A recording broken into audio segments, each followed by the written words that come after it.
Salam sejahtera, terima kasih kerana bersama dengan saya di Nazilin Unity Channel. Saudara-saudara sekalian, ini satu lagi perkara yang mengejutkan seluruh rakyat Malaysia.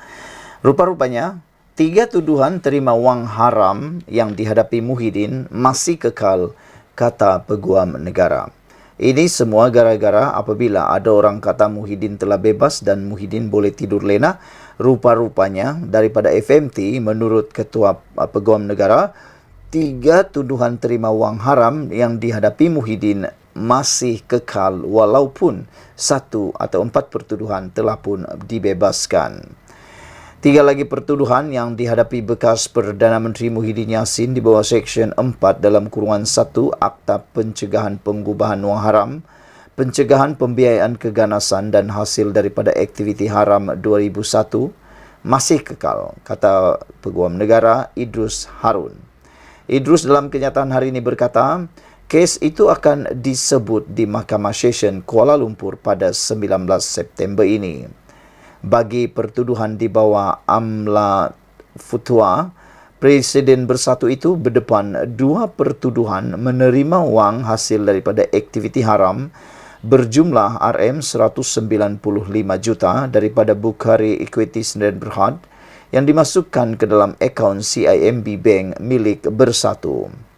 Beliau didakwa melakukan perbuatan itu di CIMB Bank Cawangan Menara Kuala Lumpur, Jalan Stesen Sentral di sini antara 25 Februari 2021 dan 16 Julai 2021 serta 8 Februari dan 8 Julai 2022. Ahli Parlimen Pagoh itu juga didakwa di Mahkamah Session Shah Alam pada 13 Mac lepas atas satu lagi pertuduhan menerima wang hasil aktiviti haram berjumlah RM5 juta dan kes itu dipindahkan ke Mahkamah Session di sini untuk dibicarakan bersama. Sementara itu, Idrus berkata Jabatan Peguam Negara AJC telah memfailkan notis rayuan berhubung keputusan Mahkamah Tinggi di sini yang melepas dan membebaskan Muhyiddin daripada 4 pertuduhan menggunakan kedudukannya untuk suapan berjumlah RM232.5 juta bagi Parti Bersatu berkaitan projek Jana Wibawa. Pihak pendakwaan juga ingin menjelaskan bahawa permohonan yang diputuskan oleh mahkamah sebentar tadi hanyalah berkenaan dengan 4 pertuduhan bagi kesalahan di bawah Seksyen 23 Akta Suruhanjaya Pencegahan Rasuah SPRM, katanya. Idris berkata demikian ketika merujuk keputusan Hakim Datuk Muhammad Jamil Hussein yang membenarkan permohonan Muhyiddin untuk membatalkan 4 pertuduhan predikat di bawah Seksyen 23 Akta SPRM dan seterusnya memerintahkannya dilepas dan dibebaskan daripada keempat-empat pertuduhan predikat itu.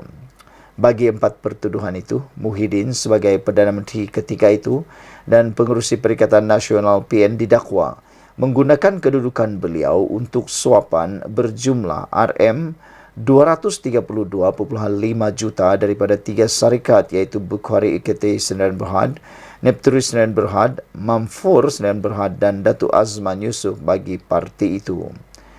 Beliau dituduh melakukan perbuatan tersebut di Pejabat Perdana Menteri Bangunan Perdana Putra, Pusat Pentadbiran Kerajaan Persekutuan di Putrajaya antara 1 Mac 2020 dan 20 Ogos 2021.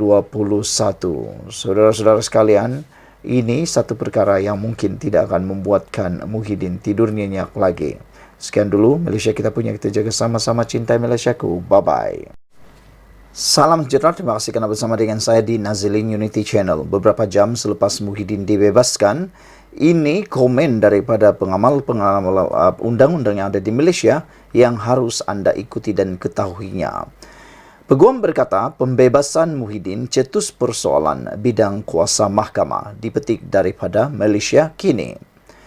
Keputusan mahkamah untuk membatalkan 4 pertuduhan salah guna kuasa dan membebaskan sepenuhnya Muhyiddin Yassin pagi kemarin telah menimbulkan persoalan. Sama ada mahkamah diberi kuasa atau tidak untuk membebaskan tertuduh sebelum saksi dipanggil memberi keterangan. Awal hari ini, Mahkamah Tinggi Kuala Lumpur memutuskan 4 pertuduhan salah guna kuasa terhadap Muhyiddin yang dikaitkan dengan program Jana Wibawa adalah cacat dan tidak selaras dengan Kanun Tata Cara Jenayah CPC.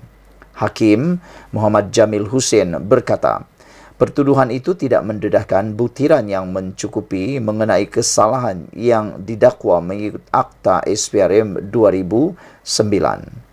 Beberapa pengamal undang-undang menyifatkan keputusan mahkamah itu pelik, termasuk Peguam Tiara Katrina Fuad. Tiara berhujah, walaupun mahkamah diberi kuasa untuk membatalkan pertuduhan jika ia cacat dan kecacatan itu diputuskan sebelum saksi dipanggil, namun dia tidak pasti jika mahkamah mempunyai kuasa untuk membebaskan tertuduh dalam kes sedemikian.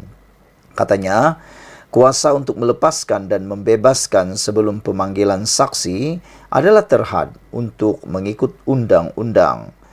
Kepada kes melibatkan Seksyen 254 Kanun Tata Cara Jenayah CPC. Itulah perkaranya. Mahkamah membatalkan pertuduhan dan memerintahkan dia dibebas dan dilepaskan daripada pertuduhan yang telah dibatalkan. Itulah yang saya katakan janggal, katanya kepada Malaysia Kini. Tiara juga berkata, belum ada duluan kes untuk menyatakan bahawa mahkamah boleh memberikan sama ada pelepasan tanpa dibebaskan daripada pertuduhan DNNA atau dilepaskan dan dibebaskan daripada pertuduhan DAA. Saudara-saudara sekalian, ini adalah satu perkara yang memang menarik perhatian kita semua apabila peguam sendiri mengatakan ianya sesuatu perkara yang amat janggal. Untuk itu, dalam kes DNAA, tertuduh masih boleh didakwa atas kesalahan yang sama kemudian. Sedangkan ini tidak mungkin untuk DAA, kata Tiara lagi. Seksyen 254 CPC seperti yang disebutkan menyatakan bahawa pendakwa raya boleh menolak untuk mendakwa lebih lanjut pada mana-mana peringkat. Bagaimanapun, Peguam Jenayah Har Sahan Zamani mempunyai pendapat berbeza kerana dia yakin kuasa untuk membatalkan dan membebaskan tertuduh merupakan sebahagian daripada bidang kuasa mahkamah sedia ada. Saudara-saudara sekalian, beberapa peguam lain yang dihubungi Malaysia Kini enggan mengulas mengenai kes ini kerana penghakiman bertulis penuh belum dikeluarkan dan oleh itu mereka tidak mempunyai butiran keseluruhan mengenai alasan penghakiman. Muhyiddin masih menghadapi 3 pertuduhan penggubahan wang haram yang dikaitkan dengan program Jana Wibawa. Sementara itu, Peguam Negara Idrus Harun berkata, pihak dakwaan telah memohon ke Mahkamah Rayuan untuk membatalkan keputusan Mahkamah Tinggi hari ini yang membebaskan Muhyiddin atas 4 pertuduhan salah guna kuasa. Sekian dulu untuk kali ini. Jangan lupa tinggalkan komen anda, tekan butang subscribe. Kita jumpa lagi. Bye-bye. Salam sejahtera. Terima kasih kerana bersama dengan saya di Nazilin Unity Channel.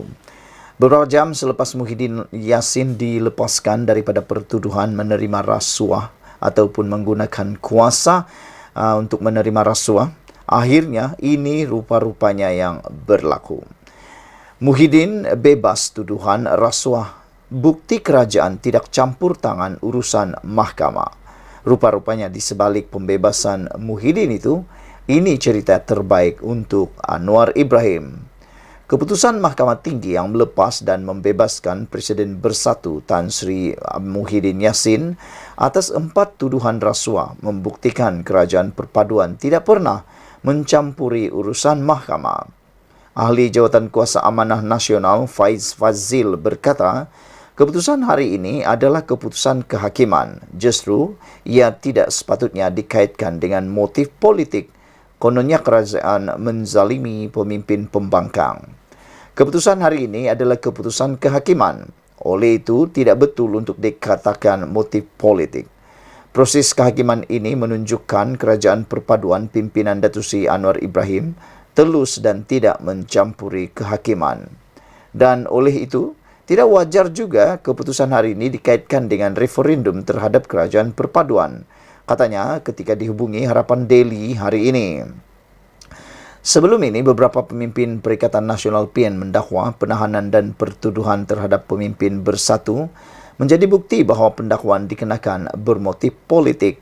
Mereka juga mendakwa kerajaan menzalimi pembangkang. Namun, Perdana Menteri Anwar Ibrahim pada sidang Dewan Rakyat Mac lalu menegaskan tidak campur atau tidak pernah campur tangan terhadap mana-mana kes mahkamah melibatkan pemimpin atau pimpinan ahli politik termasuk daripada UMNO.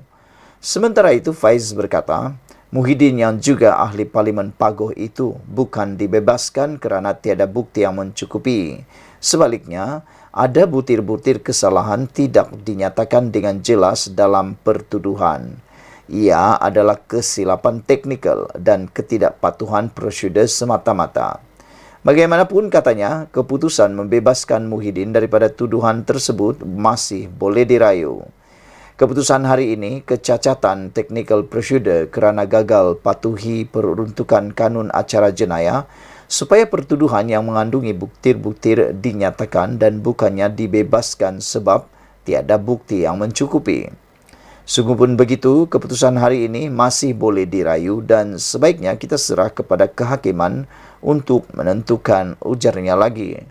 Terdahulu, Muhyiddin dilepas atas 4 tuduhan menggunakan kedudukannya untuk meminta rasuah berhubung RM 232.5 juta bagi partinya Bersatu. Ini berikutan didakwanya tiada mana-mana satu pun daripada tuduhan terbabit mendedahkan kesalahan mengikut Seksyen 23 dalam kurungan 1 Akta SPRM. Pada 30 Mac lalu, Muhyiddin mengaku tidak bersalah di Mahkamah Seksyen di sini atas 4 pertuduhan, menggunakan kedudukannya untuk suapan berjumlah RM 232.5 juta dan 2 pengubahan wang haram sebanyak RM 195 juta antara tahun 2020 hingga tahun 2022 lalu. Ekoran kes itu, Muhyiddin menjadi Perdana Menteri kedua selepas Datuk Seri Najib Razak dituduh atas pertuduhan mengikut peruntukan Seksyen sama di mahkamah itu. Sekian dulu untuk kali ini. Jangan lupa tinggalkan komen anda, tekan butang subscribe. Dengan keputusan Muhyiddin dilepaskan, ini menunjukkan bahawa kerajaan tidak pernah campur tangan urusan mahkamah. Saudara-saudara, itu adalah bukti dan fakta yang benar. Salam sejahtera. Terima kasih kerana bersama dengan saya di Nazilin Unity Channel.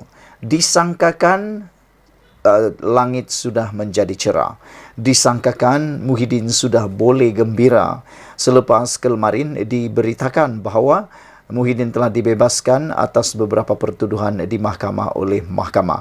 Namun demikian, rupa-rupanya ini yang ramai tak tahu beberapa jam selepas Muhyiddin dilepaskan daripada pertuduhan menerima rasuah di mahkamah, ini pula yang berlaku. Muhyiddin jangan syok sangat, ada 2 lagi kes belum selesai, kata Lokman Adam di dalam komen beliau di Facebook baru-baru ini. Menurut Lokman Adam, Din jangan syok sangat.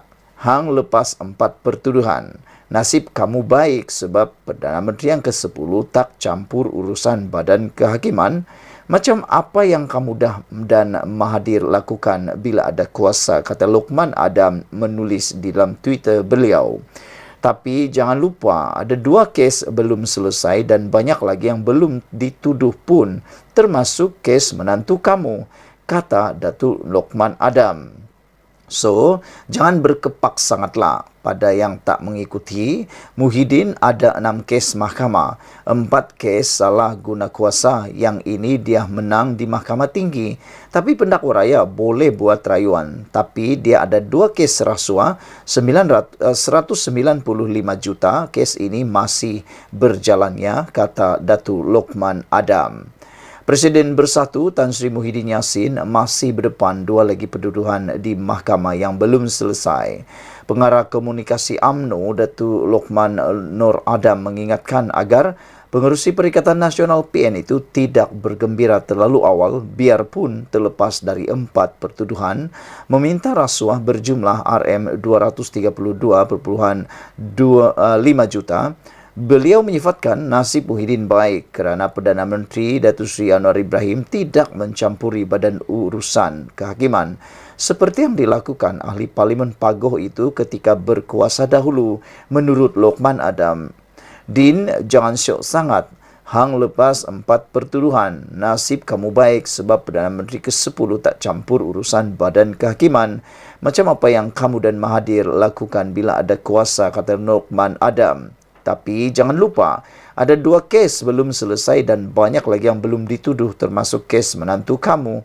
Tambah Lokman lagi. So, jangan berkepak sangatlah. Pada yang tak mengikuti, Muhyiddin ada 6 kes mahkamah. 4 kes salah guna kuasa yang dia menang di Mahkamah Tinggi tapi pendakwa raya boleh buat rayuan. Tapi dia ada 2 kes rasuah RM195 juta. Kes ini masih berjalan ya. Ciap Lokman di laman X. Terdahulu, Mahkamah Tinggi melepas dan membebaskan Muhyiddin atas 4 tuduhan salah guna kuasa dengan menggunakan kedudukannya untuk meminta rasuah berjumlah RM232.5 juta bagi parti itu.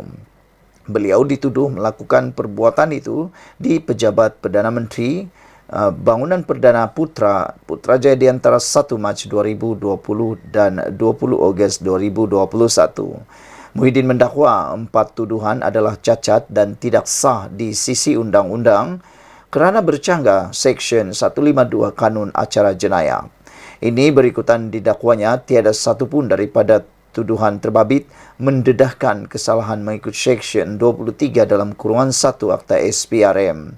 Muhyiddin, 75 tahun ketika menjadi Perdana Menteri ke-8 didakwa menggunakan kedudukan untuk suapan berjumlah RM232.5 juta daripada 3 syarikat iaitu Bukhari Equity Sdn Berhad, Nipturis Sdn Berhad dan Mahfor Sdn Berhad serta Datuk Azman Yusof bagi bersatu.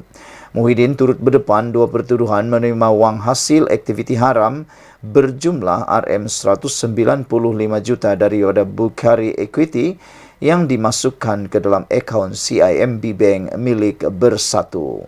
Sekian dulu untuk kali ini. Jangan lupa tinggalkan komen anda, tekan butang subscribe. Kita jumpa lagi. Bye-bye.